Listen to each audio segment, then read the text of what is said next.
नमस्कार दोस्तों। आज हम लोग मैट्रिक बोर्ड एग्जाम और 10th बोर्ड एग्जाम में फिजिक्स से विद्युत धारा चैप्टर से बहुत ही महत्वपूर्ण और बिहार बोर्ड के लिए और सीबीएसई बोर्ड या अन्य बोर्ड के लिए बहुत ही वीवीआई क्वेश्चन ओम का नियम क्या है और इसे कैसे सत्यापित किया जा सकता है। ओम का नियम क्या है, इसे कैसे सत्यापित किया जाता है।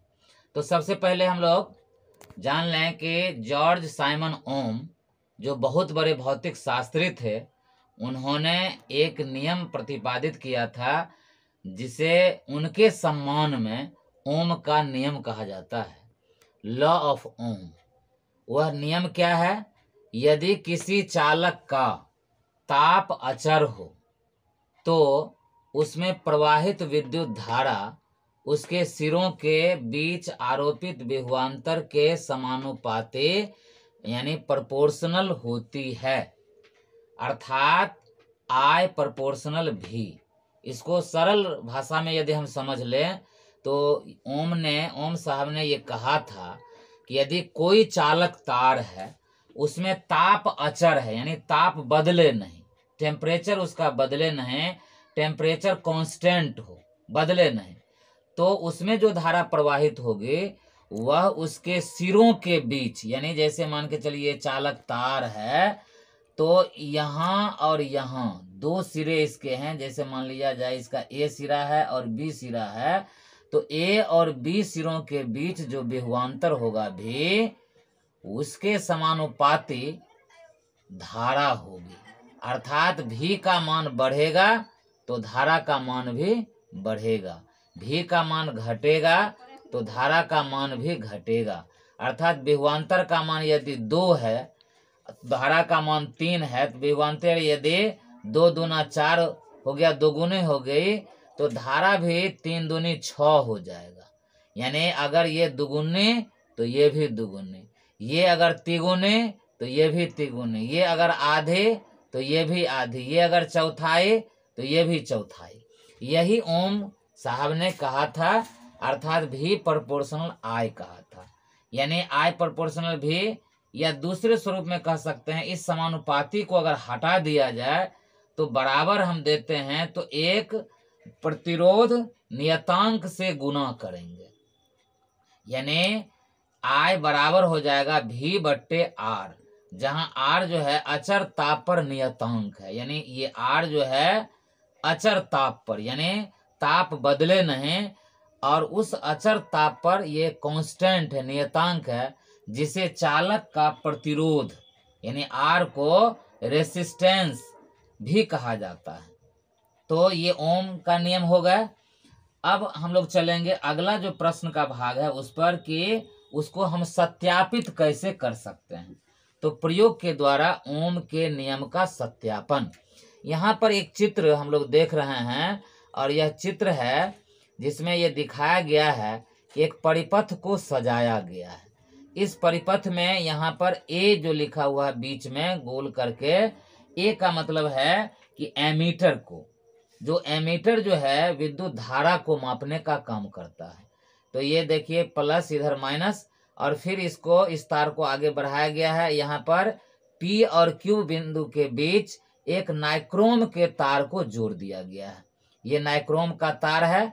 और फिर यहाँ पर फिर तार निकाल करके, और यहाँ भी देख लीजिए कि यहाँ गोल करके भी है लिखा हुआ। यहाँ भी जो है ये वोल्ट मीटर है जो दो सिरों के बीच विभवांतर को मापता है। P और Q सिरे के बीच का जो विभवांतर है, इस विभवांतर को भी मापता है, ये पॉजिटिव इधर निगेटिव। फिर ये तार जो है यहाँ एक जगह फिर आ जाती है, और ये देखिए यहाँ पर सेल लगाया गया है, ये सेल है। और फिर ये S जो है स्विच है, जो ही हम स्विच को ऑन करते हैं विद्युत परिपथ पूरा हो जाता है और धारा प्रवाहित होने लगती है। अब जो है देखिए भाषा जो इसको लिखेंगे वो इस तरह से चित्रानुसार परिपथ को सजाया जाता है। इसमें एक एमीटर A, एक वोल्ट मीटर V, एक स्विच S तथा एक नाइक्रोम तार के टुकड़े PQ को संयोजित किया जाता है। अब आगे जो हमारी भाषा होगी वो यही होगी कि सबसे पहले हम लोग क्या करते हैं कि इसमें एमीटर ए को जोड़ते हैं, फिर वोल्टामीटर भी को जोड़ते हैं और नाइक्रोम तार को यहाँ पर हम लोगों ने जोड़ दिया। और उसके बाद पहले हम एक सेल यहाँ जोड़ते हैं, एक सेल का प्रयोग करते हैं। एक सेल जोड़ करके हम देखते हैं कि कितनी धारा प्रवाहित हो रही है। तो एमीटर बता देगा कि कितनी धारा प्रवाहित हो रही है, और फिर ये बताएगा पी और क्यू बिंदु के बीच विभवांतर क्या है। तो ये विभवांतर भी बता दिया और धारा भी बता दिया। इसको हम लोग नोट कर लेंगे। फिर हम यहाँ क्या करेंगे कि एक सेल के बदले अब फिर स्विच को ऑफ कर देंगे, और ऑफ कर देंगे तो सेल को खोल देंगे।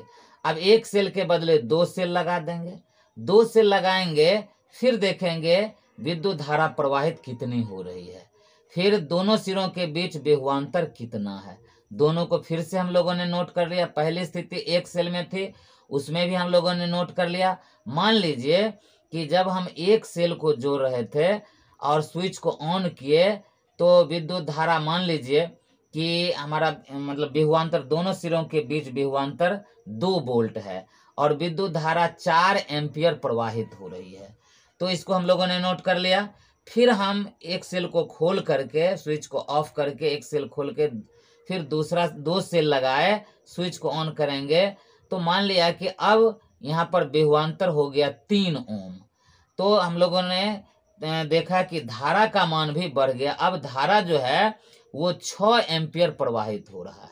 फिर हम लोग क्या करेंगे, स्विच को ऑफ कर देंगे, फिर दोनों सेल को खोल देंगे। अब 2 सेल के बदले 3 सेल लगा देंगे। 3 सेल लगाने के बाद हम लोगों ने देखा कि इसमें जो धारा है वो पहले तो विभवांतर मान लीजिए कि 4 वोल्ट था। अब धारा क्या है, फिर धारा का मान बढ़ गया, अब ये 8 एम्पियर हो गया। फिर अब हम लोग क्या करेंगे, स्विच को ऑफ कर देंगे, सेल को खोल देंगे। फिर क्या करेंगे, 3 सेल के बदले अब 4 सेल लगा देंगे, फिर स्विच को ऑन करेंगे। फिर हम लोगों ने देखा कि विभवांतर का मान हम लोग ज्ञात कर लेंगे। अब विभवांतर इसमें आ गया, मान लीजिए कि ये 4 वोल्ट। अब ये विद्युत धारा हम लोगों ने देख लिया, या 5 वोल्ट यदि विभवांतर हो गया तो विद्युत धारा का मान 10 एम्पियर हो गया। अब इस स्थिति से 3 स्थिति, 4 स्थिति, 5 स्थिति में हम देखेंगे तो हम लोग विभवांतर का मान भी नोट कर लेंगे, धारा का मान भी नोट कर लेंगे। और विभवांतर और धारा का मान जो नोट कर लेंगे उसको हम एक टेबल के माध्यम से दिखाएंगे। अब टेबल हम बनाते हैं, इसी बोर्ड पर टेबल बना करके हम लोग देखते हैं कि दोनों के बीच संबंध क्या है। हम लोग देखें। अब हम लोग जो प्रयोग अभी हम लोगों ने देखा है उस प्रयोग को यहाँ एक डाटा के माध्यम से रखने का प्रयास करेंगे। यहाँ हम लोगों ने इस तरह का चित्र बना लिया है, और ये जो कॉलम है उसमें हम लोग पहले कॉलम में प्रयोगों की संख्या, दूसरे कॉलम में सेलों की संख्या, तीसरे कॉलम में भी यानी विभवांतर, चौथे कॉलम में आई यानी धारा, और 5वें कॉलम में भी बट्टे आई का मान रखेंगे। तो पहला जो प्रयोग हम लोग किए थे जिसमें एक सेल रखे थे उसको हम लोग यहाँ पर एंट्री करेंगे। प्रयोगों की संख्या में पहला प्रयोग, इसमें सेलों की संख्या 1 हम लोगों ने रखा, और विभवांतर हम लोगों ने देखा कि विभवांतर उसमें 2 वोल्ट होता है, तो 2 हम लोगों ने यहाँ 2 वोल्ट रख दिया।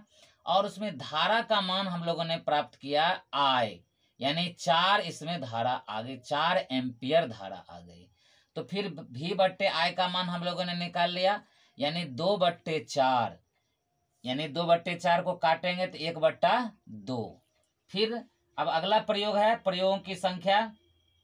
दूसरा प्रयोग में सेलों की संख्या 2 है, विभवांतर इसमें 3 वोल्ट, इसमें विभवांतर 2 वोल्ट था, धारा 4 एम्पियर। अब इसमें क्या हो जाएगा कि सेलों की संख्या को हमने बढ़ा दिया, 2 सेल कर दिया, विभवांतर इसमें 3 वोल्ट, अब धारा इसमें 6 एम्पियर, 2 तो 4, 3 तो 6। अब इसमें भी बट्टे आई का मान हम लोगों ने निकाल लिया 3/6, यानी इसका भी अनुपात आ गया 1/2। फिर सेलों की प्रयोगों की संख्या, अगला प्रयोग 3, तीसरे प्रयोग में सेलों की संख्या हमने 3 रख दिया, विभवांतर इसका हो गया 4 वोल्ट, और धारा का मान इसमें 8 एम्पियर। अब इसमें फिर हम लोग V बट्टे I का मान निकालेंगे, 4/8 यानी 1/2 आ गया। फिर अब प्रयोगों की संख्या यानी चौथा प्रयोग, इसमें भी सेलों की संख्या हमने बढ़ा दिया, 4 सेल कर दिया, 3 से 4।